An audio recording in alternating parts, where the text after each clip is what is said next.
మనకి హనుమంతుడు అలా ఉంటారు కదా అన్ని గుళ్ళల్లో, ఇక్కడ గరుడ ఆడవారు ఉంటారు. మనకు కూడా కొన్ని గుళ్ళలో పెట్టేసాం. అంటే కొన్ని ఫేమస్ గుళ్ళు చెప్పేది. ఇప్పుడు మనం తినేటప్పటికి మనం తిరువడి. తర్వాత శ్రీరంగంలో అటు వెళ్ళి శ్రీరంగంలో 4 బ్రహ్మోత్సవాలు జరుగుతాయి. 4 బ్రహ్మోత్సవాలు జరిగితే అన్ని బ్రహ్మోత్సవాలకి పురప్పాడు వెళ్తాడు స్వామి. పురప్పాడు అంటే పురవీధుల్లో తిరుగుతూ ఉంటారు. తిరుగుతూ ఉంటే మూడికి పురప్పాడు పెట్టి రామానుజం ఏం చేశారంటే, నువ్వు అసలు ఎక్కువ కేంద్రీకరించట్లేదు, మేము చెప్పిన దాని మీద ఆళ్వార్లు అడుగుతారు. ఆళ్వార్లు అంటే రామానుజం కూడా ఆళ్వారే కదా, అడుగుతారు. నువ్వు వద్దు, ఒక అధ్యయనోత్సవాలను పెట్టుకుందాము. ఈ ముక్కోటికి 10 రోజుల ముందర పగలపత్తు, తర్వాత రాపత్తు. ఈ ధనుర్మాసంలో వచ్చేదానికి నువ్వు వెళ్ళొద్దు, పురపాడు ఇక్కడే ఉండాలి.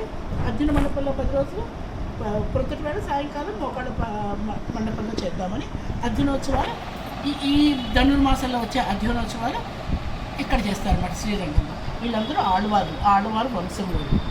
అప్పుడు మిగతా 3టికి ఆయన పొరపాటు వెళ్ళినప్పుడు ఏం చేస్తారు, అందరినీ చోటు వీధుల్లో వెళ్తే అన్ని చోట్ల అవన్నీ జరుగుతాయి కదండి. గజంతో గజవాహనం వెళ్ళేవాళ్ళు, కోలాటం వేసేవాళ్ళు, ఇప్పుడు పిల్లలు డ్యాన్సులు చేస్తారు కదండి. అలాగా అన్ని రకాలుగాను చేస్తూ ఉంటే స్వామి వాళ్ళని ఆలకిస్తున్నారు, కానీ ఈ ప్రబంధం వినట్లేదు సరిగ్గా. అప్పుడు స్వామి ఏం చేశారంటే, రామానుజ పొద్దున 3టికి వెళ్తున్నావు కాబట్టి ఈ ఒక్కదానికి నువ్వు గుడిలోనే ఉండి, మండపంలోనే ఉండు, మేము వచ్చి గానం చేస్తాము, 60 చేస్తాం. అదేంటంటే ధ్వజస్తంభం. అంటే ధ్వజస్తంభం దగ్గర ప్రసాదం, పరమాన్నం, దద్దోజనం. తెల్లారుజామున స్వామికి నైవేద్యం పెడతారండి. అక్కడే పొయ్యి కూడా ఉంది చూడండి, నైవేద్యం పెడతారండి. అది ఈ అరయ్యల గానం ఏంటంటే, ఇప్పుడు కూడా 1000 సంవత్సరాల క్రితం వాళ్ళు అంశం ఉన్నారు. ఇప్పుడు కూడా అమెరికాలో కూడా ఉన్నారు, మన వికాసరణిలో పెట్టారు.